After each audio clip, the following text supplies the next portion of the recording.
corazón se llena de alegría en esta casa por la presencia de uno de sus hijos más queridos, el doctor Ricardo Aponte González. Es egresado del programa de posgrado de la Universidad del Bosque, hijo de uno de los miembros más importantes que haya tenido esta institución. A su vez, el doctor Ricardo Aponte se ha hecho miembro de este instituto.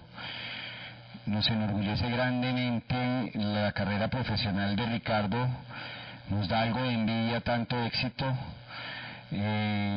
sobre todo porque él ha logrado hacer lo que muchos aspiramos, que es trasegar muy cercano de la psiquiatría un tiempo, dirigiendo a nuestros residentes, y después ha tomado el rumbo del psicoanálisis con mucha más fuerza. Psiquiatría y psicoanálisis es un tema siempre de actualidad. Psicoanálisis y neurociencias es un tema que nos acerca a la neurología, a la psiquiatría y al psicoanálisis, por supuesto. Y que la conferencia la haya titulado Ricardo, diálogo entre psicoanálisis y las neurociencias, nos complace muchísimo, porque por muchas razones, entre otras porque Ricardo ha hecho su formación como psicoanalista en la Sociedad Colombiana de Psicoanálisis, y también eso nos sirve de puente al Instituto Colombiano del Sistema Nervioso, muy cercano a la Asociación Psicoanalítica con la Sociedad Colombiana de Psicoanálisis. Canas fallecen, queda un hueco.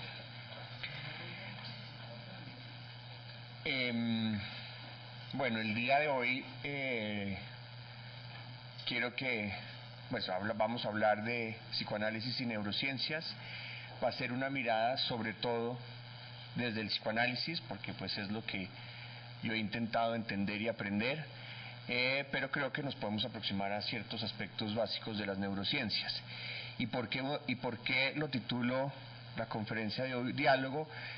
Porque me parece que es ahí donde está el énfasis que hoy se le puede dar a estas dos áreas, porque diálogo habla de la relación, y me parece que en la relación es donde está el punto importante, más allá de especificar sobre las neurociencias o el psicoanálisis o su validación.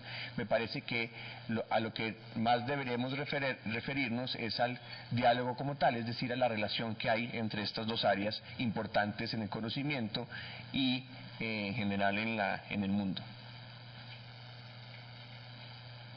Bueno, esto... Espérenme un segundo. ¿Ahí está bien? Bueno, esto es lo que vamos a tratar hoy, y quiero arrancar, esta es nuestra agenda de hoy, y quiero arrancar con unas reflexiones iniciales para ponernos a pensar sobre esto que les estoy mencionando, del diálogo, del psicoanálisis y la neurociencia o las neurociencias, porque además esa es otra gran pregunta, si es una neurociencia o son neurociencias en general.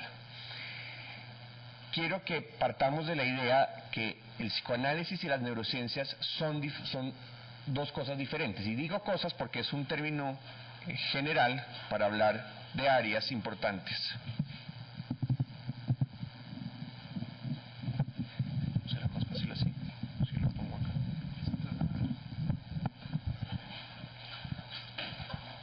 Bueno, mejor así. Y creo que siempre lo serán.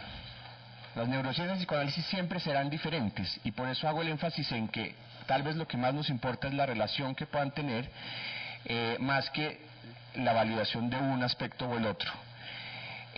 Aquí tiene que ver con el conocimiento que existe, este diálogo, pero también tiene que ver con lo que uno percibe del conocimiento, lo que uno percibe de las neurociencias y lo que uno percibe del psicoanálisis, porque el elemento percepción es lo que le permite a uno llegar al conocimiento, porque uno en estas áreas del mundo científico supone que el conocimiento es el valor fundamental, pero como sabemos en psicoanálisis el conocimiento es una parte. También quiero hablar de el psicoanálisis, y vamos a basar en el psicoanálisis, pero el psicoanálisis como un proceso terapéutico, es decir, esto cabe para muchos aspectos de la psicoterapia en general y de las diferentes escuelas psicoterapéuticas que hay, porque lo que se descubre o lo que se ha descubierto aplica finalmente para, yo diría que todo proceso terapéutico. Pero bueno, digamos que me voy a enfatizar en el conocimiento alrededor del psicoanálisis. La tendencia que se ve es como que las neurociencias pusieran a prueba el psicoanálisis, es decir,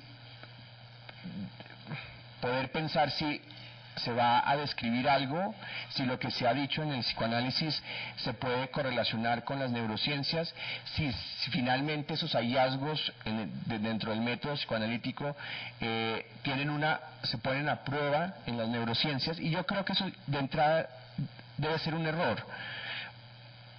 Porque yo no creo que sea poner a prueba el psicoanálisis a través de las neurociencias, y tampoco creo que sea poner las neurociencias a prueba a través del psicoanálisis, pero lo que sí se pone a prueba, vuelvo y digo, es la relación, porque ahí es donde vamos a tener cosas para entender.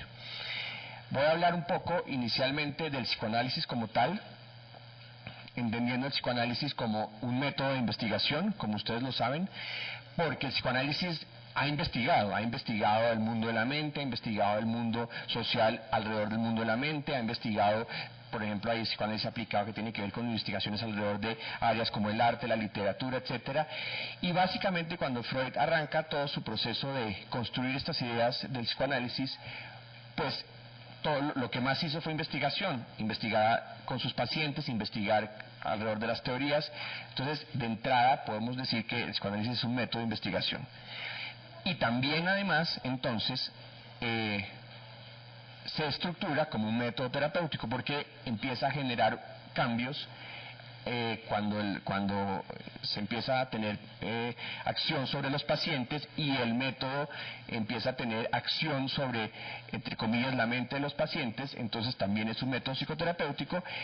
Y por último, de todo esto se han generado teorías desde el concepto psicológico y teorías desde la psicopatología, que hoy en día existen, las tenemos en cuenta, muchas veces más, muchas veces menos, y creo que ahí es uno de los puntos, otro de los puntos importantes, porque eso es lo que tal vez es una de las cosas que más va a ayudarle a las neurociencias, como veremos más adelante.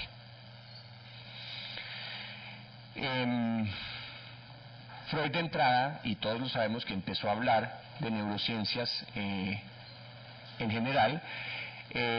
Freud, cuando arranca sus estudios, que después llama psicoanálisis, intentaba explicar fenómenos mentales partiendo de la neurología, como él era neurólogo.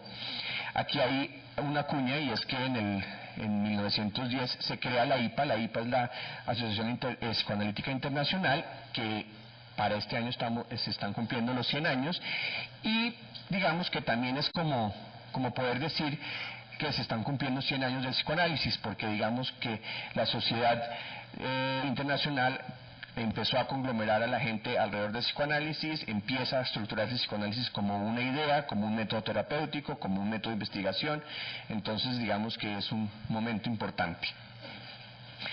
Ya después Freud, alrededor de 1915, empieza ya a desarrollar toda su metapsicología, y se puede decir que ahí empieza a desligarse en sus teorías la mente de la anatomía específica del cerebro, porque él al principio intentó desde la anatomía del cerebro explicar cosas en el psicoanálisis.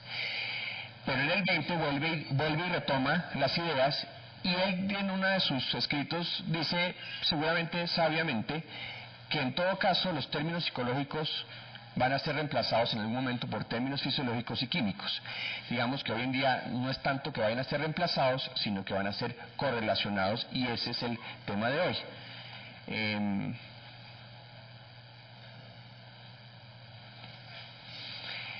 Hablo un poco de los estudios, porque esto nos ayuda a entender que hay estudios que complementan y hay estudios que suplementan. Los estudios que complementan son estudios que le van a dar fuerza al método de investigación y a la idea y a la hipótesis a la cual se está buscando